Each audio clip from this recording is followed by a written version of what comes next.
Assalamualaikum warahmatullahi wabarakatuh. Okey, seperti yang dijanjikan, hari ini Ustazah akan bagi jawapan untuk latihan jawi yang Ustazah minta awak buat pada hari Jumaat yang lepas. Jadi Ustazah dah tengok latihan-latihan yang anak-anak hantar semua, kebanyakannya ada kesalahan yang sama. Ustazah akan betulkan daripada nombor 1 sampai 20 ni. Kita buat sama-sama. Jadi boleh ready pen dengan pensel dengan latihan yang awak buat tu. Yang mana salah, awak buat pembetulan. Yang mana betul, awak tandakan right macam biasa. Kemudian boleh kira markah. Okey. Kita mulakan dengan yang nombor 1, perkataan buruk. Okey, kalau awak perasan, semua latihan yang saya bagi daripada nombor 1 sampai nombor 20 tu merangkumi tajuk vokal O dan U yang menggunakan vokal yang sama dalam jawi, iaitu huruf waw. Kemudian vokal E dan I yang menggunakan vokal yang sama dalam jawi, iaitu huruf ya. Okey, jadi kita akan tengok satu persatu. Untuk soalan nombor 1, buruk. Buruk ni kita menggunakan vokal O atau U. Di sini ya, buruk.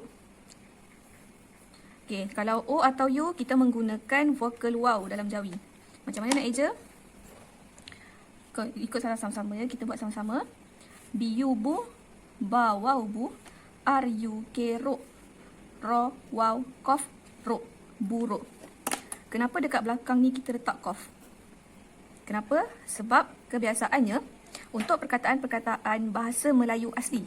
Maksudnya bukan seperti pinjaman dari bahasa Inggeris atau pinjaman daripada bahasa Arab. Jadi untuk kenapa kita gunakan kof? Kalau perkataan tersebut ialah perkataan bahasa Melayu asli, bukan bahasa pinjaman daripada bahasa lain, kita akan gunakan huruf kof. Kalau perkataan tu huruf K dia ada dekat hujung. Contoh buruk, buruk. Suku kata tertutup, di belakang sekali ni huruf K, maka kita akan gunakan kof. Kalau anak-anak semua tahu, dalam huruf jawi ada dua huruf yang lebih kurang sama bunyi dia, kof ataupun kaf. Jadi kalau kaf ni biasa kita gunakan kalau perkataan tu ialah perkataan pinjaman dari bahasa Inggeris. Contohnya subject, ejaannya sub jim ya kaf. Kita tak gunakan kof sebab kof ni hanya untuk perkataan bahasa Melayu asli yang ada 3 suku kata, di belakang yang huruf K. Okey, itu satu contoh yang sudah bagi. Kita teruskan kepada nombor 2. Nombor 2, perkataan suluh. Kita buat sama-sama. Sama juga macam yang tadi, suluh ini ialah vokal O dan U, maka kita gunakan vokal jawi waw. S-U su, sin waw su, L-U-H luh, lam waw ha luh. Suluh kita gunakan ha bulat. Bukan ha pedas ni, salah. Okey, sama juga macam tadi, kebiasaannya kita gunakan ha bulat ni untuk perkataan bahasa Melayu. Kalau untuk perkataan pinjaman bahasa Arab, contohnya soleh. Soleh, perkataan ni kita pinjam daripada perkataan bahasa Arab, iaitu soleh. Maka ejaannya sad alif lam ha. Belakang dia sama. 3 suku kata, belakang dia huruf H. 3 suku kata, suku kata tertutup belakang huruf H, suku kata tertutup belakang huruf H. Tapi kita gunakan ha yang berbeza. Sebab apa? Suluh adalah perkataan bahasa Melayu asli, kita gunakan ha bulat. Soleh, perkataan pinjaman bahasa Arab, kita gunakan huruf ha. Sebab asal-asal perkataan soleh ni daripada ejaan bahasa Arab, sad alif lam ha, soleh. Yang ni adalah selingan saja sebenarnya untuk level darjah 1 dan darjah 2, belum belajar lagi, tapi ini sebagai pengetahuan tambahan sebab nanti bila awak masuk darjah 3, 4, awak akan belajar bab ni. Okey, seterusnya nombor 3, borong. Masih lagi dalam tajuk vokal O dan U. Suku kata tertutup pola vokal O dan U menggunakan vokal jawi yang sama, waw, borong. Kita eja macam biasa. B-O, bo, ba, waw, bo, R-O-N-G, rong, ro, waw, nga, rong, borong. Saya teruskan yang keempat. Bongkok. Bongkok. Okey. O, maka kita gunakan huruf vokal waw. B-O-N-G, bong, ba, waw, nga, bong. K-O, kekok, kaf, waw, kof, ko. Nampak tak Ustazah letak kof dekat sini? Kenapa? Tengok balik kepada soalan yang pertama yang Ustazah terangkan tadi. Kenapa kof bukan kaf? Sebab bongkok ni perkataan bahasa Melayu asli yang di belakangnya suku kata tertutup pada konsonan K. Okey, kita teruskan. Yang kelima, longkang.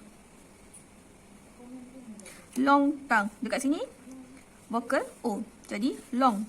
Lam waw nga long. Kang, K-A-N-G, kang. Kaf nga kang. Longkang. Kebanyakannya Yang jawab salah sebab apa? Awak je kaf, alif, nga, kang. Longkang. Kenapa salah? Longkang ni ialah suku kata tertutup dengan vokal A. Saya buat ya. Longkang. K-A-N-G, kang. Ini ialah suku kata tertutup, konsonan, vokal, konsonan. Vokal di sini ialah A. Awak kena ingat satu saja. Kalau konsonan, kalau suku kata tertutup, konsonan di tengah, vokal di tengah-tengahnya ialah A. Untuk awak pindahkan ke dalam jawi, awak kena buang. Anggap je A ni tak ada. Jadi bila tukarkan kepada jawi, dia akan jadi kaf, nga, kang. Dia tak akan jadi kaf, alif, nga, kang. Ini salah. Okey? Jadi ingat untuk soalan-soalan yang lepas ni, sebab saya akan bagi latihan yang latihan kesinambungan supaya awak boleh tahu dekat mana awak salah. Okey, saya teruskan nombor 6. Nombor 6, putus. Pun sama juga. Suku kata tertutup, pola vokal O atau U. Jadi kat sini U lah. Putus. 7, mulut. Okey, saya akan teruskan sampai soalan yang kita akan ada masalah lain. Okey, seterusnya nombor 11, bilik. Okey, dekat dalam ni ada vokal I. Kalau I tadi ingat lagi tak? Vokal I dan I, suku kata tertutup pada pola vokal I dan I, kita gunakan huruf vokal yang sama iaitu ya. Okey? Jadi nombor 1, bilik. Kita eja macam biasa, bayabi, lam, ya, qaf, li, bilik. Sekali lagi saya nak ingatkan kenapa saya tulis qaf dekat sini, kerana bilik adalah perkataan bahasa Melayu asli, bukan pinjaman dari mana-mana bahasa lain. Jadi kita gunakan huruf qaf. Okey, seterusnya nombor 12, sirip. Macam biasa, sin, ya, si, ro, ya, pa, rip, sirip. 13, bingit. Bingit, bayabi, ngayatangit. Bingit. Saudara perasan ada segelintir murid yang tulis bayabi, nga, ga, ya, ta. Ada juga yang tulis bayabi, nga, ya, ta. Ada juga yang tulis bayabi, nga, ren, ya, ta. Semua ni salah. Sebab apa? NG atau bunyinya nga. Kita ada satu huruf jawi, bentuknya macam huruf ain tapi 3 titik. Nama huruf ni ialah nga. Okey, kalau bersambung bentuknya jadi di tengah-tengah perkataan. Okey, bentuknya macam ni. Atau kalau di hujung bentuknya jadi macam ni. Okey. Okey, jadi kita gunakan untuk vokal NG dekat sini, hurufnya ialah nga. Ada juga yang letak dekat situ bayabi, nun, ga, ya, ta.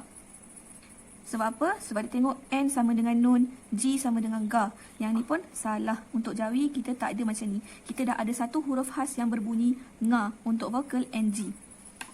Siapa yang salah boleh betulkan. Buat pembetulan semula. Okey, nombor 14 sama juga. Sengit. Sengit. Bunyi dia se. Kalau se, kita perlu tambah vokal apa-apa ke? Tak perlu. Hanya satu huruf yang terlibat saja. Se, sin, se. Nga, ya, tangit. Nga, ya, tangit. Sama juga huruf nga. NG, NG, kita gunakan huruf nga. Sengit. Seterusnya nombor 15. Tinggi. Tinggi. Taya, ngating. Gayagi. Tinggi. Yang ni kena ada ga lah. Sebab bunyi dia, vokal suku kata yang keduanya menggunakan huruf G. G-I-G.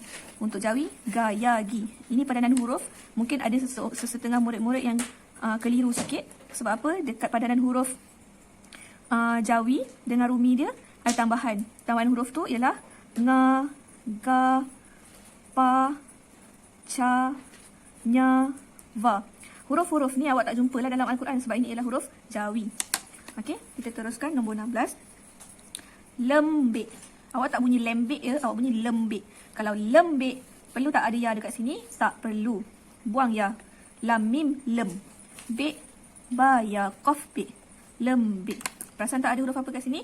Huruf qaf. Kenapa qaf? Kenapa bukan kaf? Sebab lembik ni ialah perkataan dari bahasa Melayu asli, bukan pinjaman bahasa-bahasa lain. Seterusnya 17.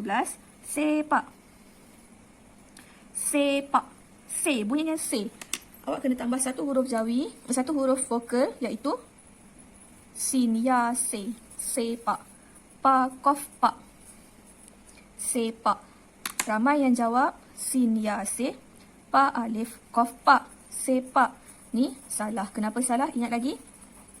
Dia ialah suku kata tertutup. Di tengah-tengahnya ialah huruf A. Bila di tengah-tengahnya ialah huruf A, kita pindahkan kepada jawi. A tu kita buang, kita anggap tak ada. Jadi, alif ni sepatutnya tidak ada. Ejaan yang betul ialah sin ya se, pa qaf pa, sepak. Okey, kita teruskan. Nombor 18. Tembok. Tembok. Dekat sini ada gabungan dua vokal. Yang pertama vokal I dan kedua vokal O. Pada suku kata tertutup, kita gunakan I ni kita gunakan apa? Ya. O ni kita gunakan apa? Wow. Okey. Jadi jawikan dia T-E-M, tem. Ta, ya, mim, tem. B-O-K, bok. Ba, waw, qaf, bok. Tembok. Sama juga ada huruf qaf. Yang ke-19. Okey, yang ke-19. Serong. Serong. Se. Sin, ya, se. Rong. Ro, waw, nga, rong. Serong. Dan yang terakhir 20. Himpit. Himpit. Suku kata pola. Yang ke-20. Himpit. Okey, himpit ni kita ada vokal I.